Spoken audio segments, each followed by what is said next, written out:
کیا ہم دین کے بارے میں اپنے والدین سے بحث کر سکتے ہیں کیونکہ وہ بات سمجھتے ہیں تو جذباتی ہونا پڑتا ہے؟ میرے بھائی ماں باپ کا کوئی علاج نہیں ہے، یہ میں آپ کو بتا دوں. خصوصاً باپ کے آپ دیکھ لیں، جتنے بھی آپ کو انبیاء ہیں یا تو ان کے باپ پیغمبر ہوئے ہیں یا اللہ نے ان کو پہلے ہی موت دے دی ہے، اور جن کو موت نہیں ملی ان کے ساتھ جو کچھ کیا ہے، حضرت ابراہیم کے باپ نے ان کے ساتھ کیا کیا. باپوں کی ایک خاص مینٹیلٹی ہے. آپ میں سے بھی جو باپ ہے، میں یعنی اپنے صرف باپوں کی بات نہیں کر رہا، آپ کے باپوں کی بھی بات کر رہا ہوں اور خود باپ ہونے کی بھی بات کر رہا ہوں. وہ بچہ جتنا مرضی ہو جائے نا، وہ اس کو بچے کی نگاہ سے دیکھ رہے ہوتے ہیں. بس پیار محبت سے سمجھائیں. جو ٹاپک وہ سننا چاہتے ہیں نا، جس پہ وہ آپ سے بات کریں، صرف اپنی گفتگو کو وہاں تک رکھیں. یعنی اگر وہ اس پہ میں نے پوری ایک آپ کو طریقہ بتایا، بریلوی کو کیسے دعوت دینی، دیوبندی کو، مجلس نمبر 50 دیکھ لیں. بریلویوں کو اس سے کوئی غرض نہیں ہے کہ نماز کا طریقہ کیا لکھا ہوا ہے، وہ تو ماننے کے لیے تیار نہیں. بریلویوں کو یہ پتا ہے ہمارے علاوہ سارے گستاخ رسول ہیں. بے شک آپ اپنے ابا جی کی اگر بریلویوں سے بیٹھیں تو کیا کہیں گے؟ بھابی گستاخ ہوندے نے. اسی کو بالکل ہوندے نے، اسی بھی کہنے ہیں. دیکھو نا اعلیٰ حضرت نے اسام الارمین میں جو فتوے لگائے ہیں، اسی نال ہاں. لیکن وہ تمہیں پتہ ہے شلی رسول اللہ نے پڑھایا سی. وہ ہمارے بٹ صاحب بڑی سی بات کرتے ہیں، یہ کہتے ہیں میں جب دعوت کسی بریلوی کو جا کے دیتا ہوں نا، میں کہتا ہوں یار آپ لوگ اچھے خاصے مسلمان ہیں، یہ دیوبندی آپ کو کافر کیوں سمجھتے ہیں؟ پھر اتنا منہ کھولیں گے ان کے بارے میں. دیوبندیوں سے جا کے کہیں یار آپ تو اچھے خاصے مسلمان ہیں، بریلوی آپ کو کافر کیوں کہتے ہیں؟ اتنا منہ کھولیں گے ان کے بارے میں. دونوں ایک دوسرے کے بارے میں بتا دیں گے. تو آپ بریلوی اگر ابا جی ہیں تو ان کو کہیں کہ یہ دیوبندی واقعی گستاخ ہیں. آپ کو پتا ہے نا کہ اشری رسول اللہ، انہوں نے پتا ہوگا اشری رسول اللہ، ان کو تو ٹھیک ہے، پر چشتی رسول اللہ بھی نکلا ہے. اون پتا لگا ہے، پہلے نہیں سی پتا. سرکار یہ نہ کرو، یہ تیل اسی دریافت کیتا ہے آ کے. تھوڑے بزرگ تے 7 زمیناں کراس ہی کرتے رہے. انہوں نے ساری کتاباں کراس کیتیاں، انہوں نے اشرف علی رسول اللہ ہی نظر آیا. چشتی رسول اللہ تو سانو نظر آیا نا. ہاں اس کے بعد اگر کوئی نہیں مانتا تو اس پہ مور لگ چکی ہے، وہ منافقت کی زندگی گزار رہا ہے. کیوں؟ اس کے بعد کوئی گنجائش نہیں رہ جاتی نا. اس کے بارے میں پھر قرآن میں حکم ہے وَإِذَا خَاطَبَهُمُ الْجَاهِلُونَ قَالُوا سَلَامًا. اگر جاہلوں سے واسطہ پڑے تو دیٹس آل، کوئی دعوت نہیں دینی. قرآن میں اللہ تعالیٰ نے کہا ہے نبی اپنے آپ کو ہلاک کر لو گے اس غم سے کہ لوگ ایمان نہیں لاتے، صرف دعوت دینا. فَلَعَلَّكَ بَاخِعٌ نَفْسَكَ عَلَىٰ آثَارِهِمْ إِن لَّمْ يُؤْمِنُوا بِهَٰذَا الْحَدِيثِ أَسَفًا طه ما انزلنا عليك القرآن لتشقى الا تذکرۃ لمن یخشی. قرآن ہم نے اس لیے نازل نہیں کیا کہ آپ مشقت میں پڑھ دیں، یہ تو نصیحت ہے اس کے لیے جو ڈر جائے. سیذکر من یخشی، اے نبی نصیحت اس کو کرو جو ڈر جائے بات سن کے. ویتجنبها الاشقی، اور جو بدبختی پہ اترا اسے چھوڑ دو اس کے حال میں. اسے ہم بڑی آگ پہ پیش کریں گے، نہ وہ زندوں میں ہوگا نہ مردوں میں. فذکر بالقرآن من یخاف وعید، قرآن سے اس کو ڈر سنائیں جو ڈرتا ہو اللہ کی دھمکی سے.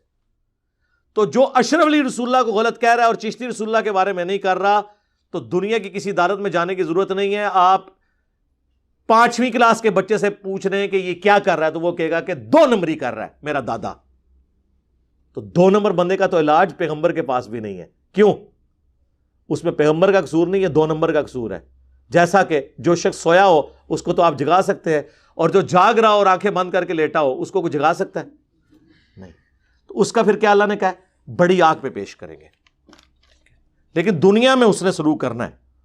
وہ صحیح بخاری میں حضرت اسما بنت ابی بکر کہتی ہیں حضرت بکر کی بیٹی، ان کی والدہ مشرکہ تھی، کہ میری ماں آتی ہے میرے پاس، میں کیا اس نے سلوک کروں؟ آپ فرمایا دنیا میں اس نے سلوک کرو. سورہ لقمان میں بھی ہے. وہ اپنے معاملات، بیمار ہو جائیں ڈاکٹر کے پاس لے کے جائیں، کھانے کا کریں سب کچھ، لیکن جہاں پہ وہ شرک کی طرف بلائیں تو بخاری مسلم کی حدیث ہے کہ خالق کی نافرمانی میں مخلوق کی اطاعت نہیں ہے. علی بھائی میں ایرڈ یونیورسٹی راولپنڈی کا طالب علم ہوں. یہاں کے اسٹوڈنٹس آپ کو بہت پسند کرتے ہیں. میرا سوال یہ ہے، اسٹوڈنٹ ساری پسند کرتے ہیں سر، انہوں نے ابے نہیں پسند کرتے. اے آخری نسلہ نے دیکھ لو، جس طرح ڈائنوسارز ہوندے سن نہ ان تو دسیا جائے گا کہ ہاں دیوبندی ہوندے سن، بریلوی ہوندے سن، اہل حدیث ہوندے سن، شیعہ ہوندے سن. اے ویکھ لو، کچھ دی ممیاں بھی بنا کے رکھ لو، بعض ناپید ہو جانے جے. میرا سوال یہ تھا کہ پچھلے دنوں ہماری یونیورسٹی میں سلور جوبلی کا ہفتہ منایا گیا جس میں مختلف پروگرام ہوئے. اچھا، اس کے بعد جمعیت والوں نے اپنی مرضی سے کنسرٹ کی پابندی لگوا دی. آپ کا جمعیت کے متعلق کیا خیال ہے؟ کیا ہے؟ خود سے کچھ بھی نہیں کرنا چاہیے میرے بھائی.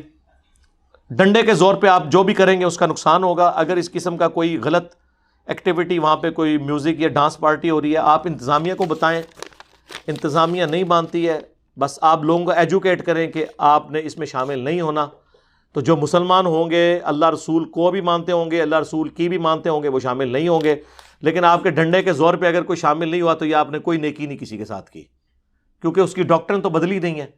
اس طرح تو آپ کسی کو ڈنڈے کے زور پہ نماز بھی پڑھا دیں، اس کی نماز نہیں ہوتی. تو اس طرح کی وہ نمازیں ہیں، بغیر وضو کے جنازے بھی لوگ پڑھ لیتے ہیں. جنازے وہ لوگ پڑھنے کے لیے سب سے آگے ہوتے ہیں جنہوں نے زندگی میں جمعے کی نماز بھی نہیں پڑھی ہوتی. دیکھیں، تو ان نمازوں کا دین سے نہ اس طرح کی نمازیں اللہ کو چاہیے، نہ آپ کی ذمہ داری ہے اس طرح کسی سے نماز پڑھوانا. زبردستی کی تو اسلام میں اجازت نہیں، پیغمبر کو اجازت نہیں ہے، تو آپ کون ہوتے ہیں اس طرح کے کام؟ آپ صرف دعوت و تبلیغ کریں گے. یہ کام حکومتوں کا ہے، ہاتھ سے برائی کو روکنا، رائے عامہ ہموار کریں. جب آپ کی عوام کی اکثریت ناچنا چاہتی ہے تو آپ کو کیا تکلیف ہے؟ ناچنے دیں ان کو، جانے دیں دوزخ میں. لیکن آپ کہیں میں ناچ گانا نہیں ہونے دوں گا. یہ تو اس طریقے سے ہے کہ آپ ڈنڈے کے زور پہ لوگوں کو داڑیاں رکھوانی شروع کر دیں، ڈنڈے کے زور پہ آپ ان کو پردہ کروائیں. بھی جو عورت پردہ نہیں کرنا چاہتی، جہنم میں جانا چاہتی، جانے دیں آپ، صرف اسے آپ سمجھائیں گے. اس طرح تو دنیا کا نظام برباد ہو جائے گا. ایسے کیسے دنیا کا نظام چل سکتا ہے کہ لوگ آپ کی مرضی کے مطابق چلیں؟ کافر اور مسلمان، انبیاء کے دشمن اور انبیاء کے ماننے والے ایک وقت میں کو ایگزسٹ کیے ہیں نا ایک جگہ پہ. آج بھی دنیا میں کافر زیادہ ہیں، کو اللہ نے ان سے دنیا کا رزق تو نہیں چھین لیا، آپ سے زیادہ ہی ان کو دیا ہوا ہے. ہاں آخرت اس کے لیے ہے، میں یہ بھی نہیں کہوں گا آپ کے لیے نہ، کوئی نہیں پتا، کرتوت پہلے صحیح کرو. تو آخرت ان کے لیے جو پیغمبروں کی پیروی کریں گے صحیح طریقے سے. تو یہ کوئی اس طریقے سے، میں نے تو دیکھا ان چیزوں کے نیگیٹو اثرات نکلتے ہیں، لوگ متنفر ہو جاتے ہیں. اس میں بعض اوقات زیادتی بھی ہو جاتی ہے، بعض اوقات ایسے لوگوں کو بھی مار پڑ جاتی ہے جن کا اس معاملے میں لینا دینا نہیں ہوتا. اور پھر آپ ایک بندے کی بعض اوقات زندگی چھین لیتے ہیں، اس کی ہڈی پسلی توڑ دیتے ہیں، وہ تو پوری زندگی پھر کسی مولوی ڈنڈے بھی نہیں لگے گا. خدا کا نام لیں، یہ کوئی دین کی خدمت نہیں ہے. ڈنڈے کے زور پہ کسی کو قائل کرنا آپ کا حق ہے، آپ علمی طریقے سے لوگوں کو قائل کریں، دیٹس آل. نہ اس طرح کرنے سے کچھ ہونا ہے. جس سے ذرا سا معاملہ ہٹتا ہے تو لوگ، میں اپنے آفس میں دیکھا، ہمارے ڈاکٹر سمر مبارک مان صاحب حافظہ اللہ تعالی، یعنی ہمارے یہ پورے ایک سمجھ لیں ایک بہت بڑے ادارے کے وہ ہیڈ، اور یہ دو ہی پاکستان کے بعد پرسنالٹی کی تو فوت ہو چکی، ڈاکٹر عبدالقدیر رحمہ اللہ اور دوسرے یہ ڈاکٹر سمر صاحب. یعنی میں نے اپنی زندگی میں ان کو کبھی وضو کرتے نہیں دیکھا، کوشش کرتے تھے ہر وقت باوضو ہوں. میں نے انہیں مسجد کی دوسری صف میں کبھی نماز پڑھتے ہوئے نہیں دیکھا. گرمیوں کی فجر کی نماز، جب ہم لوگ کبھی سائٹ ایریا میں بلوچستان ادھر ادھر، مجھے کئی دفعہ ان کے ساتھ یعنی رہنے کا اتفاق ہوا ہے، فجر کی اذان ہو رہی ہوتی تھی اور مسجد کی پہلی صف میں موجود ہوتے تھے. اس کی وجہ سے لوگ نماز باقی بھی پڑھتے تھے. جب لیڈر نماز پڑھے گا، کئی بار میٹنگ میں نماز کا ٹائم آ گیا فوراً اٹھتے تھے نماز کے لیے. تو اب اس میں بعض لوگ جنہوں نے زندگی میں نماز پڑھی وہ بھی پڑھ لیتے تھے، لیکن انہوں نے کبھی کسی کو یہ نہیں کہا تھا کہ کان سے آپ پڑھو، لیکن واقعی لوگ بعض پڑھتے تھے. اور بعض ذرا ہارڈ لائنر ہوتے تھے، وہ کہتے تھے جی اونٹتے سی بالکل نہیں نماز پڑھنی، کیونکہ اسی اگے پیچھے بھی نہیں پڑھتے، اونٹتے پھر انہاں دی نماز ہوئے گی، اللہ دی نہیں ہوئے گی، اسی تے مواہد ہاں. ہاں اس طرح کے بھی لوگ میں نے دیکھے ہیں جو کہتے تھے نہیں یہ اے تسی ڈاکٹر صاحب دی نماز پڑھ رہے ہو، اسی تے اللہ دی پڑھنی ہے. تو وہ دوسری طرف ہارڈ لائن لے لیتے تھے. ٹھیک ہے جی. غیر مسلم گورے جو عدل انصاف اور حقوق العباد، میڈیکل اور سائنس کی ترقی میں اہم کردار ادا کریں، کیا ان کو ان کے اعمال کا ثواب ملے گا؟ انشاءاللہ. دیکھیں دنیا میں تو ان کو اعمال کا ثواب اس اعتبار سے تو مل رہا ہے کہ ان میں سے کئی لوگوں کو اسلام کی دولت مل رہی ہے. باقی آخرت کا جو معاملہ ہے وہ اتنا سادہ معاملہ نہیں ہے. اس کے لیے آپ میرے ویڈیو کلپ دیکھ لیں، کیا غیر مسلم بھی جنت میں جائیں گے، اور کچھ میں پہلے بھی بول چکا ہوں آج کی ویڈیو میں.